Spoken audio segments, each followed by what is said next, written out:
안녕하십니까. 김환상 영어의 김환상입니다. 오늘 여러분과 같이 해석의 원리 제1강 시작하려고 합니다. 해석의 원리는 그동안 40만 명 이상의 강의를 수강하셨던 아주 유명한 강의입니다. 제가 이 용어를 처음 쓰기 시작했고요. 해석의 원리라는 겁니다. 여러분이 그동안 배우셨던 문법이나 그리고 피상적으로 배우셨던 독해랑은 완전히 차원이 다른 겁니다. 이것은 여러분의 바로 해석의 원리입니다. 이 해석의 원리를 알면 우리는 어떤 해석을 자유자재로 할 수가 있게 되는 겁니다.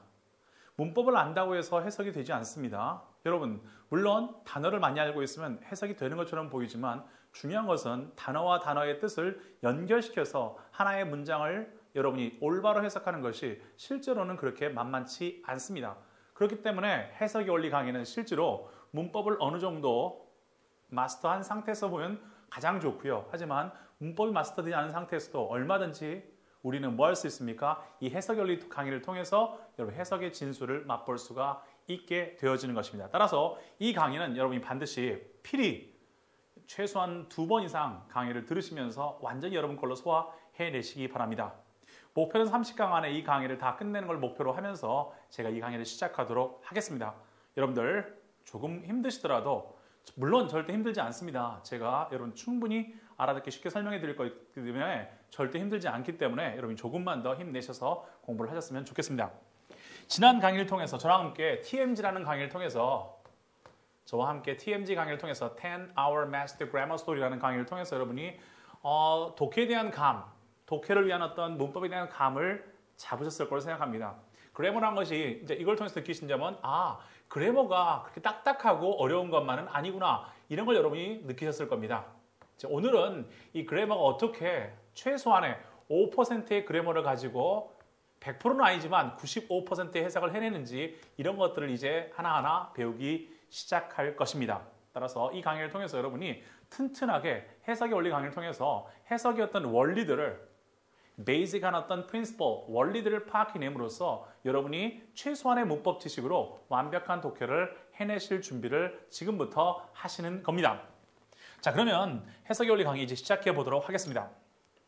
이 해석의 원리 강의에서는 여러분하고 같이 배우실 것은 가장 중요한 포인트가 바로 무엇이냐면 문장의 순서입니다. 순서. 영어는 어순이 참 중요하잖아요. 순서대로 공부하는 겁니다. 어순이 참 중요합니다. 왜냐하면 영어는 어순을 봄으로써 문장의 순서를 봄으로써 무엇을 파악할 수 있냐면요. 해석이란 것이 술술술 되어가는 것을 보실 수가 있으실 겁니다. 우리말처럼 토시가 없기 때문에 은는 이가랄지 에게, 로써 이런 말이 없기 때문에 영어는 순서를 보고 파악해내는 겁니다. 그러면 우리는 항상 어떤 생각하냐면 문장의 제일 처음에 뭐가 나온다? 주어가 나온다 이렇게 생각하시는 분들이 가끔 계십니다. 이게 가장 큰 실수 중에 하나입니다. 문장의 제일 처음에 주어가 나올 것이다 라고 생각하시지만 이건 정상적인 문장에서 그렇습니다. 하지만 비정상적인 문장. 자, 비정상이란 말이 무슨 말이냐? 여기서 비정상이란 것은 뭔가 문제가 있다거나 아니면 걔가 미쳤다거나 이런 비정상이 아니라는 거죠. 영어에서 비정상이라는 것은 바로 무엇입니까? 강조입니다. 비정상적인 문장, 즉 강조의 문장에 있어서는 절대로 주어가 제일 처음에 나오지가 않습니다. 아침에 일어났을 때 엄청난 소식을 들었다 할 때, 그렇죠? 엄청난 소식을 뭐였습니까? 나는 들었다. I heard great news.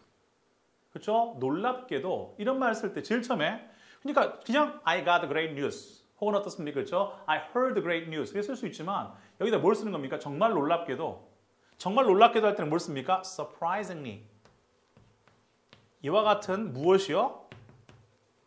이와 같은 부사가 문장에 제일 처음에 쓰인다는 겁니다. 부사가 제일 처음에 나와서 문장을 강조하는 거죠. 지금 보시다시피 부사가 나오면 알잖아요. 정말 깜짝 놀라게도 어떻습니까? 나는 굉장한 소식을 오늘 아침 들었어. 이런 말 쓸 때 뭘 씁니까? 자, I라는 주어 앞에 뭘 썼습니까? Surprisingly, I got a great news. 이런 식으로 뭘 쓰는 겁니까? 그렇죠? 자, 주어 동사 이전에 뭐가 등장합니까? 부사가 앞에 나와서 물론 정상은 아니라고 말씀드렸습니다. 정상이라는 것은 평이한 문장 구조는 아니지만 일반적 문장 구조는 아니지만 어떻습니까? 이처럼 강조하기 위해서 뭘 쓸 수 있다? 자, 비정상이라는 것은 강조라고 말씀드렸고요. 강조하기 위해서 이처럼 부사를 쓸 수도 있다. 강조하기 위해서 뭘 쓸 수도 있습니까? 전치사 플러스 명사를 쓸 수도 있는 거 아십니까 혹시?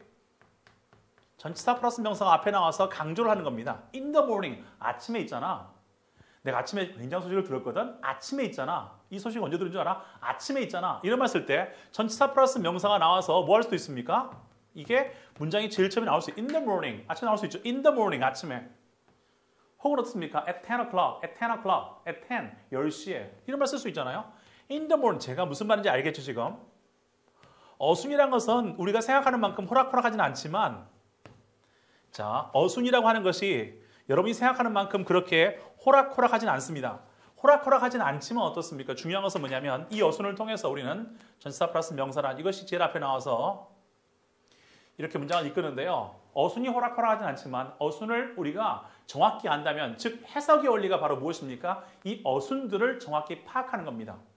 문장의 오형식이랄지 팔품사랄지 이게 중요한 게 아니고요. 물론 알고 있으면 좋죠. 하지만 가장 중요한 것은 뭘 통해서 이 해석의 원리에 제일 중요한 것은 문장의 순서를 바로잡아 가는 것이라고 할 수가 있을 겁니다. 이것에 익숙해지면 우리가 문법책을 5번, 6번 보는 것보다 훨씬 더 이 책 한 권으로서 여러분이 해석의 원리를 파악함으로써 독해가 빨라지는 걸 느낄 수가 있을 겁니다. 오케이. 그래서 전치사 플러스 명사가 앞에 나오면 이처럼 뭐 할 수 있다? 강조할 수 있다. 이게 바로 뭐냐면 자, 여기 나올 수 있는 것이 무엇이냐? 물론 제가 나중에 공부를 다 할 겁니다. 오늘 첫 강의에서 보여드리는 거고요. 부전부 부분이라고 그래요. 부전부 부분. 이것이 문장의 제일 처음에 나와서 뭐 할 수 있다? 부전부 부분. 이게 문장의 제일 처음에 나와서 뭐 할 수 있다? 비정상적 구조를 만드는 거죠. 왜? 정상적 구조는 뭐가 나와야 되는데? 주어 동사가 나와야 되는데 그렇지 않고 부전부 부분. 이것들이 등장해서 우리는 뭘 만드는 겁니까? 비정상적 구조이지만 이것이 바로 강조를 통해서 여기 나오는 이 아이들은 어떻습니까? 지금 설명하지만 부, 부사, 전, 전치사 플러스 명사, 부, 부정사, 부, 부사절 접속사, 마지막 분, 분사구문.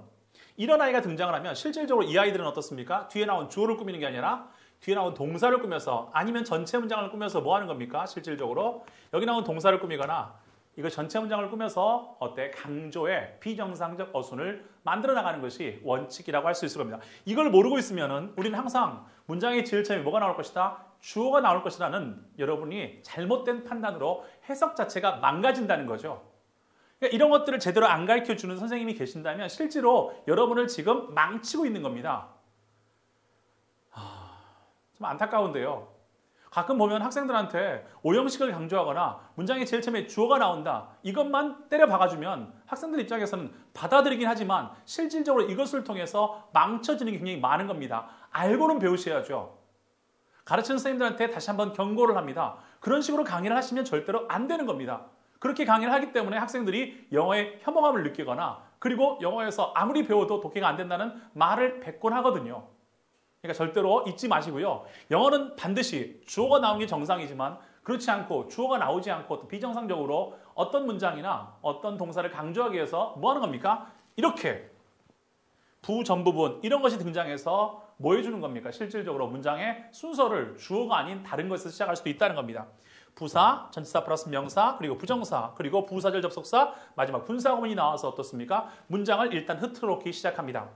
흐트러는 첫 번째 방법이고요. 물론 여러분들이 오늘 첫 강의에서 제가 말씀드리고 싶은 그겁니다. 여러분 첫 강의는 편안하게 들으시기 바랍니다. 이 강의를 편안하고 자 오늘 1강에서 제가 물론 당연히 목표는 뭐였겠습니까? 당연히 1강의 목표는 뭐니? 구조의 기본인 주어 목적어입니다. 우리는 주어를 공부하고 싶어서 만났어요. 저랑. 오늘 첫 시간 저랑 주어를 공부하려고 지금 만났습니다. 하지만 오늘 오리엔테이션 1강 강의를 통해서 진짜로 만나는 것은 뭐냐면 이 주어가 아니라는 겁니다. 진짜 만나는 것은 이 주어가 아니고 바로 무엇입니까? 소위 말해서 이 주어를 공부하려고 만났지만 이 주어 앞에 있는 말을 배우기 위해서 우리는 만나고 있는 겁니다. 지금. 그리고 이 주어 동사의 어떤 구조를 흐트러뜨리는 것을 먼저 배우기 시작할 겁니다. 이것이 오리엔테이션 첫 강의 목표라고 할 수가 있을 겁니다. 아시겠죠?